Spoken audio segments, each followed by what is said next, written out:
Hello সবাইকে। আজ চলে এসেছি আমার জন্মদিনের একটি ছোট্ট মিনি ব্লগ নিয়ে। সকালে ঘুম থেকে উঠেই সেই দিন আমার গোপু সোনাকে ভোগ দিয়ে দিনটা শুরু করলাম।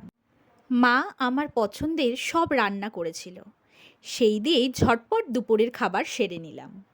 সন্ধেবেলায় আমার শাশুড়ি মার দেওয়া শাড়ি পরে সুন্দর করে রেডি হলাম। এরপর আমার দাদা ও কাকু কাকিমারা বাড়িতে এলো।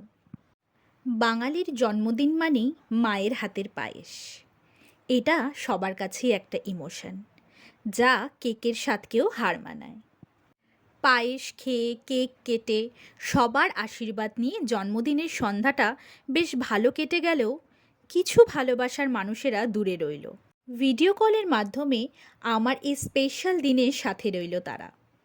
জন্মদিনের মিনি ব্লগটি তোমাদের কেমন লেগেছে অবশ্যই কমেন্টে জানাতে ভুলবে না।